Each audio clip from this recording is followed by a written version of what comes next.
আপনাদের মাঝে নতুন আরেকটি ভিডিও নিয়ে হাজির হলাম। ভিডিও দেখলে অবশ্যই মজা পাবেন এবং কে কাকে বাস দিচ্ছে ভিডিওতে ভিডিও শেষ পর্যন্ত দেখলে বুঝতে পারবেন। চলুন ভিডিওটি দেখে আসি। উচিত কথা বিচিত লাগে, মরিচ লাগে জাল, পোলাপাইনে নাম দিছে ধরছপ বাল। সব কন্টেন্ট ক্রিয়েটরদের বাবা নিজেকে করে দাবি, তার পুটকি দিয়ে ঢুকিয়ে দেওয়া হোক সফলতার চাবি। চুল ছেঁড়া বই লিখেছে, দাম দিয়েছে তার 1000 টাকা। দেশের মানুষ আইকালা বাস নিয়ে আইতাছে ওর পুটকি ডাকর ফাঁকা। আবালগিরি আর করিও না বৎস, করিও না বীরপুরুষ হওয়ার ঢং। এলাকার মানুষ চালাক আছে, করে দিবে ডিরেক্ট চুদলিং পং।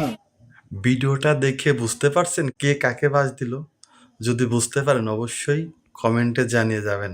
এরকম মজার মজার ভিডিও পেতে চ্যানেলটি সাবস্ক্রাইব করে রাখবেন আর অবশ্যই বেল বাটনটি অন করে রাখবেন। ধন্যবাদ।